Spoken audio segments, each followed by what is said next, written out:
पाठ 8 संसार पुस्तक है। प्रस्तावना। यह पत्र भारत के प्रथम प्रधानमंत्री पंडित जवाहरलाल नेहरू द्वारा अपनी पुत्री इंदिरा को लिखा गया है।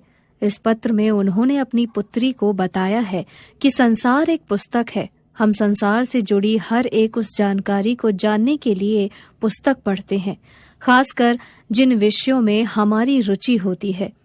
परंतु हमें अपनी जिज्ञासा को शांत करने के लिए किताबी ज्ञान के साथ साथ सब चीजों का अनुभव प्राप्त करना भी जरूरी है। प्रिय इंदु, जब तुम मेरे साथ रहती हो तो अक्सर मुझसे बहुत सी बातें पूछा करती हो और मैं उनका जवाब देने की कोशिश करता हूँ। लेकिन अब तुम मसूरी में हो और मैं इलाहाबाद में। हम दोनों उस तरह बातचीत नहीं कर सकते, इसलिए मैंने इरादा किया है कि कभी कभी तुम्हें इस दुनिया की और उन छोटे बड़े देशों की जो इस दुनिया में है छोटी छोटी कथाएं लिखा करूं। तुमने हिंदुस्तान और इंग्लैंड का कुछ हाल इतिहास में पढ़ा है, लेकिन इंग्लैंड केवल एक छोटा सा टापू है और हिंदुस्तान, जो एक बहुत बड़ा देश है, फिर भी दुनिया का एक छोटा सा हिस्सा है।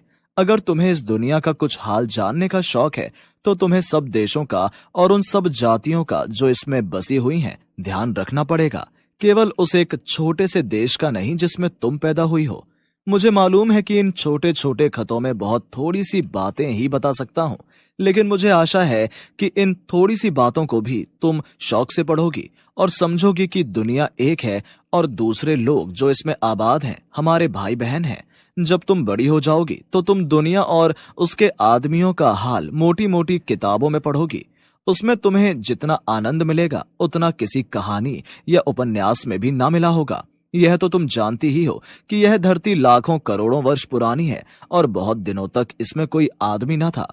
आदमियों से पहले सिर्फ जानवर थे और जानवरों से पहले एक ऐसा समय था जब इस धरती पर कोई जानदार चीज न थी। आज जब यह दुनिया हर तरह के जानवरों और आदमियों से भरी हुई है, उस जमाने का ख्याल करना भी मुश्किल है जब यहाँ कुछ न था। लेकिन विज्ञान जानने वालों और विद्वानों ने, जिन्होंने इस विषय को खूब सोचा और पढ़ा है, लिखा है कि एक समय ऐसा था जब यह धरती बेहद गर्म थी और इस पर कोई जानदार चीज नहीं रह सकती थी। और अगर हम उनकी किताबें पढ़ें और पहाड़ों और जानवरों की पुरानी हड्डियों को गौर से देखें तो हमें खुद मालूम होगा कि ऐसा समय जरूर रहा होगा। तुम इतिहास की किताबों में ही पढ़ सकती हो, लेकिन पुराने जमाने में तो आदमी पैदा ही नहीं हुआ था। किताबें कौन लिखता? तब हमें उस जमाने की बातें कैसे मालूम हो? यह तो नहीं हो सकता कि हम बैठे बैठे हर एक बात सोच निकालें।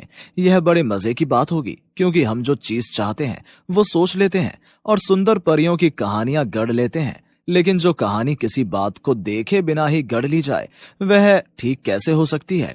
लेकिन खुशी की बात यह है कि उस जमाने की लिखी हुई किताबें न होने पर भी कुछ ऐसी चीजें हैं जिनसे हमें उतनी ही बातें मालूम होती हैं जितनी किसी किताब से होती। ये पहाड़, समुद्र, सितारे, नदियां, जंगल, जानवरों की पुरानी हड्डियां और इसी तरह और भी कितनी ही चीजें हैं जिनसे हमें दुनिया का पुराना हाल मालूम हो सकता है। मगर हाल जानने का असली तरीका यह नहीं है कि हम केवल दूसरों की लिखी हुई किताबें पढ़ लें, बल्कि खुद संसार रूपी पुस्तक को पढ़ें। मुझे आशा है कि पत्थरों और पहाड़ों को पढ़कर तुम थोड़े ही दिनों में उनका हाल जानना सीख जाओगी। सोचो कितनी मजे की बात है, एक छोटा सा रोड़ा जिसे तुम सड़क पर या पहाड़ के नीचे पड़ा हुआ देखती हो, शायद संसार की पुस्तक का छोटा सा पृष्ठ हो। शायद उससे तुम्हें कोई नई बात मालूम हो जाए। शर्त यही है तुम्हें उसे पढ़ना आता हो। कोई जबान, उर्दू, हिंदी या अंग्रेजी सीखने के लिए तुम्हें उसके अक्षर सीखने होते हैं। इसी तरह पहले तुम्हें प्रकृति के अक्षर पढ़ने पड़ेंगे, तभी उसकी कहानी उसके पत्थरों और चट्टानों की किताब से पढ़ सकोगी। शायद अब भी तुम उसे थोड़ा थोड़ा पढ़ना जानती हो। जब तुम कोई छोटा सा गोल चमकीला रोड़ा देखती हो तो क्या वह तुम्हें कुछ नहीं बतलाता? यह कैसे गोल, चिकना और चमकीला हो गया, और उसके खुरदरे किनारे या कोने का क्या हुआ? अगर तुम किसी बड़ी चट्टान को तोड़कर टुकड़े टुकड़े कर डालो तो हर एक टुकड़ा खुरदरा और नुकीला होगा। यह गोल चिकने रोड़े की तरह बिल्कुल नहीं होता। फिर ये रोड़ा कैसे इतना चमकीला, चिकना और गोल हो गया?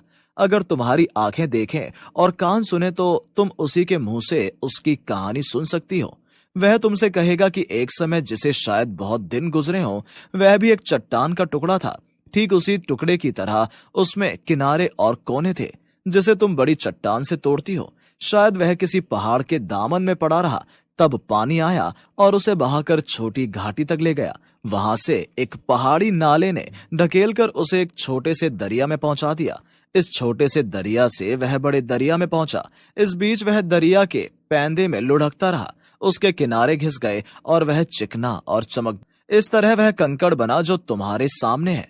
किसी वजह से दरिया उसे छोड़ गया और तुम उसे किनारे पर ले गई। अगर दरिया और आगे ले जाता तो वह छोटा होते होते अंत में बालू का एक जर्रा हो जाता और समुद्र के किनारे अपने भाइयों से जा मिलता, जहां एक सुंदर बालू का किनारा बन जाता जिस पर छोटे छोटे बच्चे खेलते और बालू के घरौंदे बनाते। अगर एक छोटा सा रोड़ा तुम्हें इतनी बातें बता सकता है तो पहाड़ों और दूसरी चीजों से जो हमारे चारों तरफ है हमें और कितनी बातें मालूम हो सकती हैं। तुम्हारा पिता जवाहरलाल नेहरू। हमने क्या सीखा? प्रकृति की सूक्ष्म रचनाओं में ही जीवन का रहस्य छुपा हुआ है। इन्हें ध्यान से देखने पर हम बहुत कुछ सीख सकते हैं। शब्दार्थ: खुरदुरा, जिसकी सतह चिकनी ना हो, नॉन स्मूथ सरफेस। दामन, पहाड़ के नीचे की जमीन। लैंड अंडर माउंटेन, गढ़ना। निर्माण करना, टू कंस्ट्रक्ट। जानदार, सजीव, अलाइव। जबान, भाषा, बोली, लैंग्वेज। जर्रा, कण, अत्यंत छोटा टुकड़ा, पार्टिकल, वेरी स्मॉल पीस। घरौंदा, छोटे छोटे घर, स्मॉल हाउसेस, गौर से, ध्यान से, केयरफुली। दरिया, नदी, रिवर। आबाद, बसा हुआ, सेटल्ड।